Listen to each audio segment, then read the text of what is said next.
একটা বাস্তব ঘটনা তোমাদের কাছে বলি, একটু মন দিয়ে শোনো। যারা খবরের কাগজ পড়ে বা ফোন ঘাটাঘাটি করে তারা জানবে। ঘটনাটা ঘটেছিল বছর খানেক আগে। আমার কথা নয়, কাগজে খবরটা বেরিয়েছিল, এমনকি ইন্টারনেটে খবরটা খুব ভাইরাল হয়েছিল।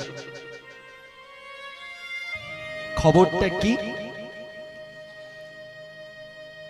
বলছি, হাওড়ার রেল স্টেশনে একটা জায়গা আছে না, বড় ঘড়ি। যারা গেছে দেখবে একটা বড়, বিশাল একটা বড় ঘড়ি আছে।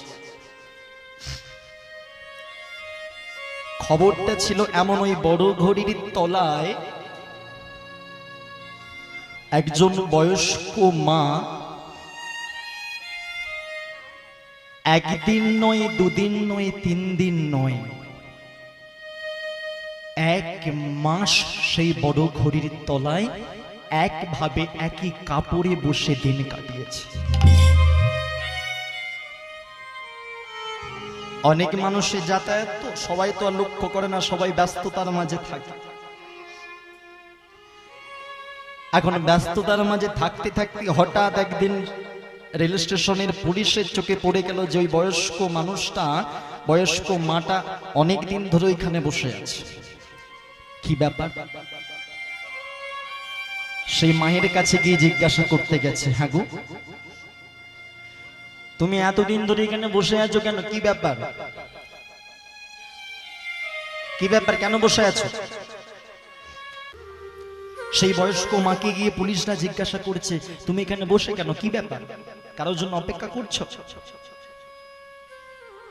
সেই বয়স্ক মা বলছে, হ্যাঁ,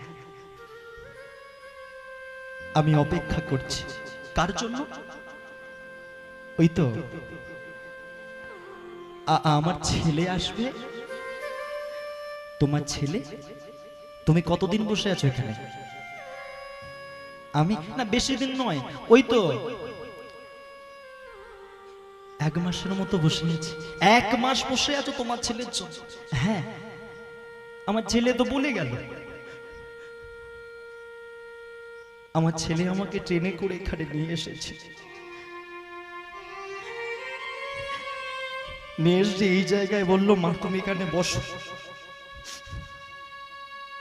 তুমি কিন্তু কোথাও যাবে না মা, আমি এক্ষুনি ওই দিক থেকে ঘুরে আসছি। তুমি যদি কোথাও চলে যাও আমি কিন্তু তোমাকে খুঁজে পাবো না এত ভিড়ের মধ্যে। এই বড় ঘড়ি এখানে বসে থাকবে, কোথাও যাবে না মা। হ্যাঁ তো চিন্তা নেই, আমি এখানে বসে থাকবো। সেই যে ছেলে গেছে, সেই দিয়ে চলে গেছে।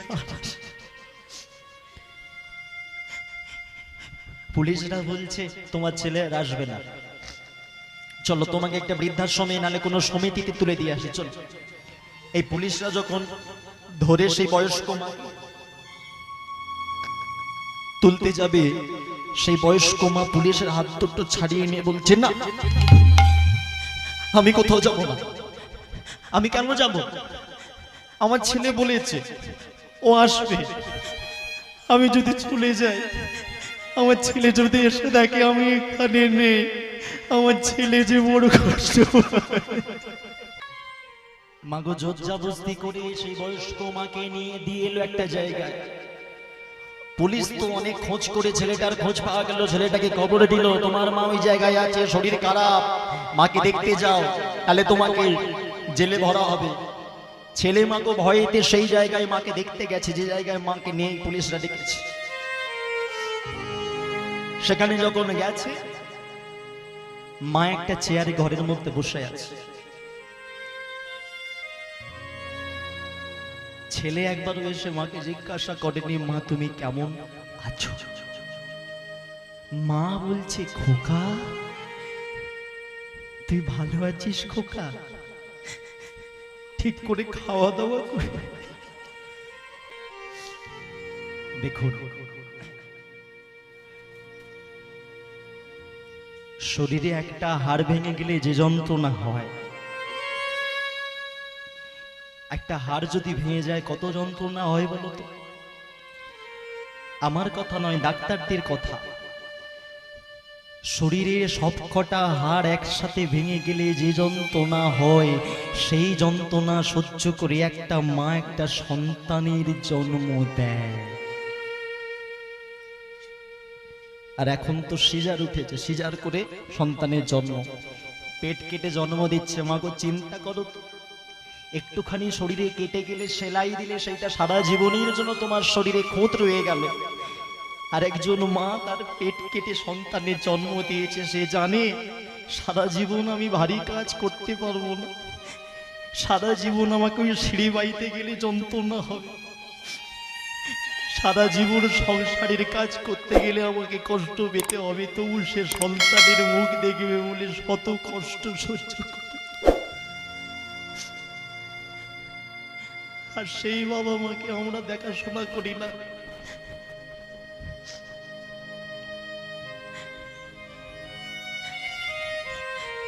বড় হয়েছি, মানুষ হয়েছি, চাকরি করি কলকাতায় গিয়ে, শিক্ষিত হয়েছে ছেলে মেয়ে, বাইরে গিয়ে চাকরি করে, সপ্তাহে সপ্তাহে মাকে ফোন করে, মা ওষুধ কিনেছো? বাবাকে ফোন করে, বাবা তোমার অসুবিধে হয় না তো, বাতের ব্যথা হচ্ছে না তো?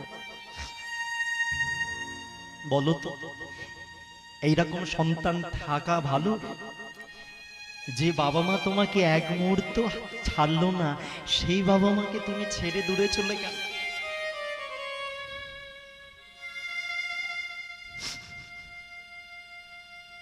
মায়ের কাছে ছেলেটা যখন এলো, একবার বললো না কেমন আছো, মা কিন্তু জিজ্ঞাসা করেছে।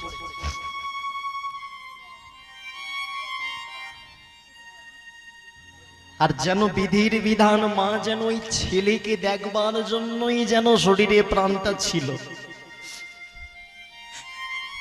ছেলেকে দেখলো, হাউ হাউ করে কেঁদে ফেললো ছেলেকে দেখে। বয়স হয়েছে তোমার, ওই হাউমাউ করে কাঁদতে কাঁদতে শ্বাসকষ্টের সমস্যা হয়ে গেল, নিঃশ্বাস নিতে পারছে না, দম বন্ধ হয়ে আসতে লাগলো, ছটফট করতে লাগলো, খোকা খোকা। ছেলেটা একবারও পিছনে ঘুরে দেখলো না মাকে, মায়ের উল্টো দিকে মুখ করে দাঁড়িয়েছে। তার যেন কত রাগ, মায়ের কাছে ফিরে এসছে বলে। মা খোকা খোকা করে ডাকতে ডাকতে যখন শেষ হয়ে গেল, কি মনে করে যাবার সময় যেন ছেলেকে জানিয়ে দিয়েছে। ছেলে পিছন ঘুরে দেখছে, মার চোখ দুটো দাঁড়িয়ে আছে। ভাবলো হয়তো আমাকে অনেকদিন মা দেখেনি, তাই এক দৃষ্টে তাকিয়ে আছে। এই মায়ের চোখের দিকে যখন তাকিয়েছে, তখন ছেলেটা আর থাকতে পারল না, মনে পড়ে গেল সেই মায়া, সেই মমতা। মায়ের কাছে গিয়ে মায়ের পায়ের কাছে বসে যেই না মায়ের পায়ে হাত দিল, বুঝতে পারলো মার নেই। মা, ও মা, কথা বলো মা, আমি তো ছেলে জিজি, কথা বলো মা, একবার মায়ের ঋণ কখনো কি শোধ করা যায় গো?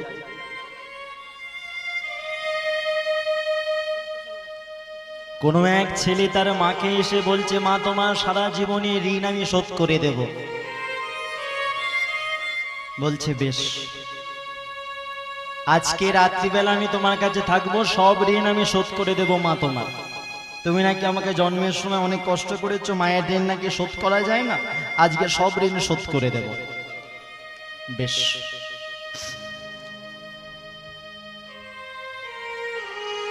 সেই ছেলে মায়ের ঋণ শোধ করবার জন্য এক ছেলে গেছে।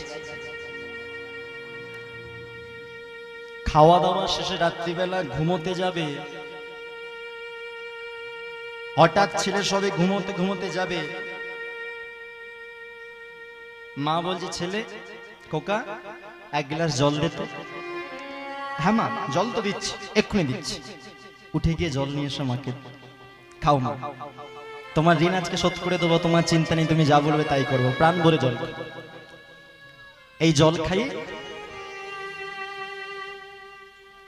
জল খাইয়ে আবার ছেলে শুয়েছে মায়ের পাশে। সবে একটুখানি চোখটা বন্ধ করেছে, আবার মা বলছে, খোকা এক গ্লাস জল দে তো। এই তো জল খেলে, আবার জল তেষ্টা লেগেছে, দে না একটু। হ্যাঁ মা দিচ্ছি, তোমার দিন আমি শোধ করে দেবো, তোমার চিন্তা নেই। জল, আবার জল এনে মাকে দিয়েছে, খাও মা। আর খাবে? আর এনে দেবো না, খোকা শুয়ে পড়। আবার খোকা ঘুমিয়েছে, আবার মা ডেকে বলছে, ওই খোকা এক গ্লাস জল দে। তুমি একবারে বলতে পারো না? কতবার জল এনে দেবো তোমাকে? আচ্ছা ঠিক আছে, এটাই শেষ বার। আবার জল এনে দিয়েছে।